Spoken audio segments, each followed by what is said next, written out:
Camila. Bienvenida Joy y Diderot Art. Vamos a empezar con Diderot Art antes de irnos a las crisis económicas en campaña. Hoy tenemos a Agnès Lanfranco, una fotógrafa. Qué linda foto. Sí, fotos en blanco y negro, como rememorando los inicios de la fotografía. Fotos en los que juega con las luces y sombras. Por ejemplo, ahí tenemos como unas flores, ¿no? Retratos naturales. Allá también flores. Exacto, y se ven, ¿no? Las flores con esos juegos de luces y sombras. Así que arte fotográfico, y al mismo tiempo Diderot nos invita a una charla sobre fotografía, orígenes, influencias en la historia, el 19 de septiembre de la semana que viene. Ahí en el QR se pueden anotar. Muy bien. ¿Cuándo es la charla? 19 de septiembre. 19 de septiembre. La semana que viene. Muy bien, vamos a elecciones en tiempos de crisis y vamos a ver una elección particular en 1989. ¿Por qué esta elección? Bueno, elección en la que se enfrentan Angelos y Menem, pero vamos a ver qué pasa con Angelos en esa elección, porque estaba en una situación muy complicada. El gobierno de Alfonsín estaba naufragando, en el frente militar habías tenido 2 levantamientos cara pintada en 1988, pero lo peor era la economía. Bien, la economía estaba en el peor momento. Fines de 1988, una sequía récord. Miren, una sequía que te hizo caer la entrada de dólares, caer las reservas. Y veamos los números de inflación durante la campaña. Tenemos ahí un cuadro donde podemos ver, la campaña fue entre febrero y mayo, el momento fuerte de la campaña, y tenemos ahí los números de inflación de la campaña. El cuadrito. Ahí está. Ahí está. Mira, miremos, febrero la inflación fue del 9,8%. Ahora salta en marzo al 17%, en abril pasa al 33% y en mayo, que es cuando fue la elección, pasa al 78%. 14 de mayo. ¿No? Digo, pero es 78% mensual. Sí, o sea, salta del 9 al 78 en 3 meses, en los 3 meses fuerte de campaña. Pensemos que nosotros estuvimos en julio una inflación del 6,8%.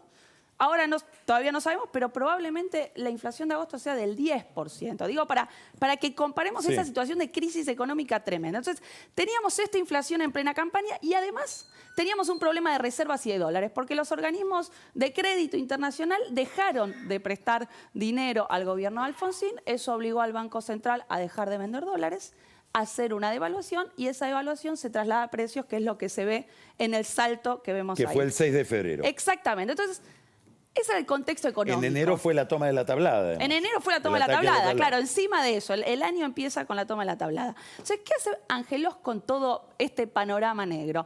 Bueno, Angelos se desmarca del gobierno, ¿no? Y ahí tenía algo diferente a Massa, porque no era Angelos el candidato a ministro de Economía. Entonces, ¿qué hacía Angelos en su discurso? Le pegaba permanentemente, sobre todo al equipo económico. Tenía un discurso mucho más neoliberal, más ortodoxo. Decía, hay que bajar el gasto público, necesitamos el lápiz rojo, las tijeras, recortar, un Estado más eficiente, eventualmente privatizar, ¿no? Tenía un discurso parecido a lo que hace Menem después, pero que no era el discurso de Menem en ese momento, ¿no? Entonces, tenía todo este discurso.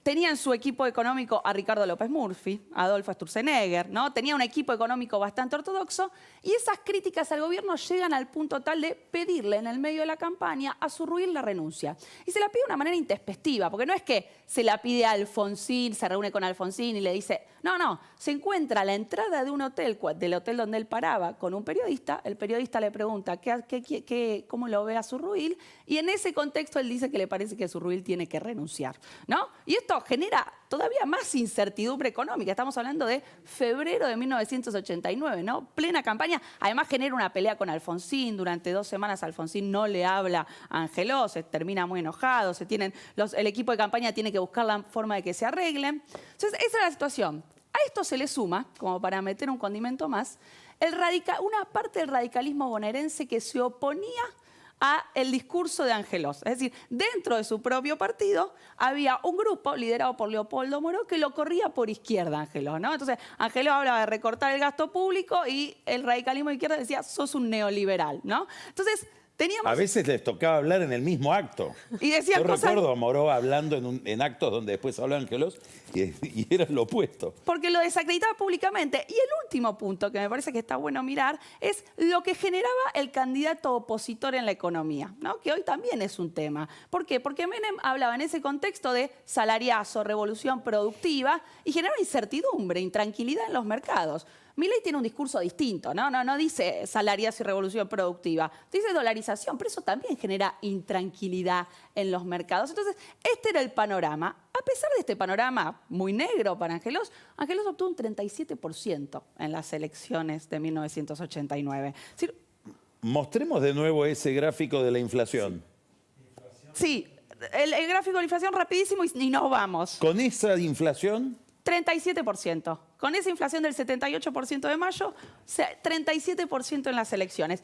Piso muy alto, techo muy bajo. No le alcanzó para ganar la Menem, que tuvo un 47%. Ana, Camila, muchas gracias. Vamos a un corte y volvemos rápido con Carola Gil y el whisky.